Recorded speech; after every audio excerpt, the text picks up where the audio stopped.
بسم اللہ الرحمن الرحیم۔ حضرت عبداللہ ابن عمر رضی اللہ عنہما سے روایت ہے کہ اللہ کے رسول اپنے صحابہ کی محفل میں شریک تھے۔ اچانک بنو سلیم کا ایک دیہاتی آیا۔ اس نے ایک گوہ کا شکار کیا ہوا تھا اور اسے اپنے تھیلے میں ڈالا ہوا تھا تاکہ اس کو گھر لے جا کر بھون کر کھائے۔ جب اس نے صحابہ کی جماعت کو دیکھا تو پوچھا کہ یہ لوگ کیوں اکٹھا ہیں؟ لوگوں نے اس کو بتلایا کہ یہاں پر وہ آدمی ہے جو یہ کہتا ہے کہ وہ اللہ کا نبی ہے۔ وہ دیہاتی لوگوں کی بھیڑ کو چیرتا ہوا آگے آیا اور آپ صلی اللہ علیہ وسلم سے کہنے لگا، لات و عزیٰ کی قسم، تم مجھے بہت ہی زیادہ ناپسند ہو۔ اگر یہ بات نہ ہوتی کہ پوری قوم کے لوگ مجھے جلد باز کہیں گے تو میں تیرے اوپر حملہ کرنے میں جلدی کرتا اور قتل کر دیتا، اس لیے میں تمہارے قتل کو چھپاتا ہوں۔ حضرت عمر رضی اللہ عنہ اس کی یہ بکواس سن کر بہت غصہ ہوئے اور حضور سے اس کے قتل کی اجازت مانگی۔ حضور صلی اللہ علیہ وسلم نے فرمایا، اے عمر، کیا تم جانتے ہو قریب تھا کہ بردبار کو نبی بنا دیا جائے؟ پھر آپ دیہاتی کی طرف متوجہ ہوئے اور پوچھا، تمہیں کس چیز نے ان باتوں پر ابھارا ہے؟ تم نے جو کچھ کہا ہے غلط کہا ہے۔ تم نے میری محفل میں میری توہین کی ہے اور تم نے اللہ کے رسول کی تحقیر کی ہے۔ دیہاتی نے کہا، لات و عزیٰ کی قسم، میں اس وقت تک آپ پر ایمان نہیں لاؤں گا جب تک میری یہ گوہ آپ کے اوپر ایمان نہ لائے۔ یہ کہہ کر اس نے گوہ کو آپ کے سامنے ڈال دیا۔ آپ صلی اللہ علیہ وسلم نے گوہ کو پکارا تو اس نے صاف عربی میں لبیک و سعدیک کہہ کر اتنے زور سے جواب دیا جس کو سارے لوگوں نے سنا۔ پھر آپ نے پوچھا، اے گوہ، تم کس کی عبادت کرتی ہو؟ گوہ نے جواب دیا، میں اس کی عبادت کرتی ہوں جس کا عرش آسمان میں ہے اور اس کی حکومت اور بادشاہی زمین میں ہے، اس کی رحمت جنت میں ہے اور اس کا عذاب جہنم میں ہے۔ حضور صلی اللہ علیہ وسلم نے پوچھا، اے گوہ، میں کون ہوں؟ گوہ نے اونچی آواز سے کہا، آپ اللہ کے رسول ہیں اور آخری نبی ہیں۔ جس نے آپ کو سچا مانا وہ کامیاب ہو گیا اور جس نے آپ کو جھٹلایا وہ ناکام اور نامراد ہو گیا۔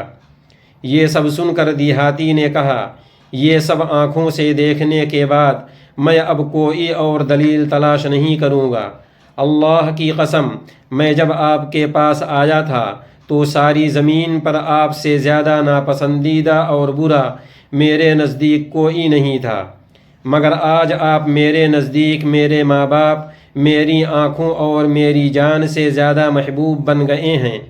اب میں آپ کو اپنے اندر اور باہر سے، ظاہر اور باطن سے محبوب رکھتا ہوں، اور میں گواہی دیتا ہوں کہ اللہ کے سوا کوئی پوجے جانے کے لائق نہیں، اور گواہی دیتا ہوں کہ آپ اللہ کے رسول ہیں۔ رسول اللہ صلی اللہ علیہ وسلم نے فرمایا، اللہ کا شکر ہے جس نے میرے ذریعے تم کو ہدایت دی۔ بے شک یہ دین غالب ہوگا، مغلوب نہیں ہوگا۔ دین نماز کے بغیر قبول نہیں ہوگا اور نماز قرآن کے بنا قبول نہیں ہوگی۔ دیہاتی نے کہا، پھر آپ مجھے قرآن سکھائیے۔ حضور نے اس کو قل هو اللہ احد سکھائی۔ اس نے کہا، مجھے اور سکھائیے۔ میں نے ایسا خوبصورت کلام اشعار میں، نثر اور رجز میں نہیں سنا۔ حضور نے فرمایا، اے دیہاتی، یہ اللہ کا کلام ہے، یہ شعر نہیں ہے۔ اگر یہ سورت قل هو اللہ احد صرف ایک بار پڑھو گے تو تہائی قرآن پڑھنے کا ثواب ملے گا۔ اگر 2 بار پڑھو گے تو 2 تہائی قرآن پڑھنے کا اجر ملے گا، اور اگر تم اس کو 3 بار پڑھو گے تو پورا قرآن پڑھنے کا ثواب ملے گا۔ دیہاتی نے کہا، کتنا بہترین معبود ہے، تھوڑی اور آسان چیز کو قبول کرتا ہے اور بہت اجر اور بدلہ دیتا ہے۔ رسول اللہ صلی اللہ علیہ وسلم نے اس سے پوچھا، کیا تمہارے پاس مال ہے؟ اس نے کہا، بنو سلیم میں مجھ سے زیادہ فقیر اور غریب کوئی نہیں ہے۔ حضور نے صحابہ سے کہا اس کو کچھ دے دو۔ صحابہ نے اتنا دیا کہ اس کو مالدار بنا دیا۔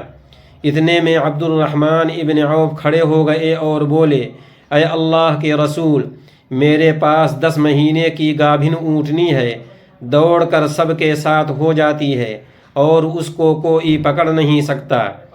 میں اس کے ذریعے اللہ کا قرب حاصل کرنا چاہتا ہوں اور اس دیہاتی کو دینا چاہتا ہوں۔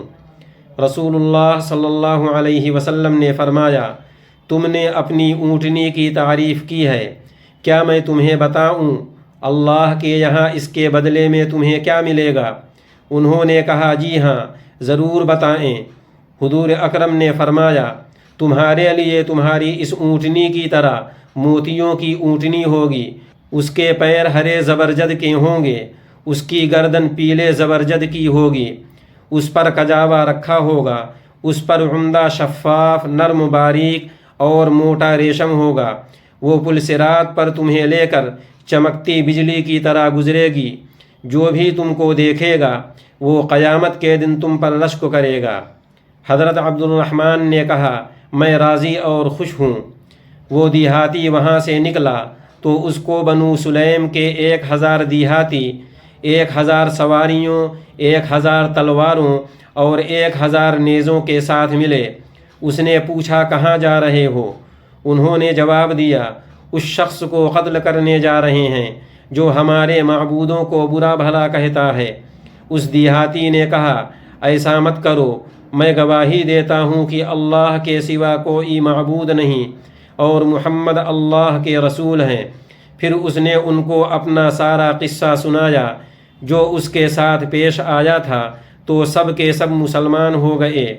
اس کے بعد وہ سب حضور صلی اللہ علیہ وسلم کے پاس پہنچے۔ نبی کریم صلی اللہ علیہ وسلم ان سے چادر اوڑھے بغیر ملے۔ وہ لوگ اپنی سواریوں سے اترے اور حضور صلی اللہ علیہ وسلم کے جسم پر جہاں بھی موقع پا رہے تھے بوسے لے رہے تھے اور لا الہ الا اللہ محمد الرسول اللہ پڑھ رہے تھے۔ پھر ان لوگوں نے کہا اے اللہ کے رسول آپ ہمیں حکم فرمائیں۔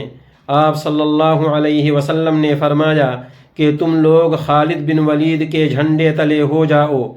اس سے پہلے ان لوگوں کے سوا عرب اور عجم میں سے اکٹھے 1000 کی تعداد میں کوئی ایمان نہیں لایا تھا۔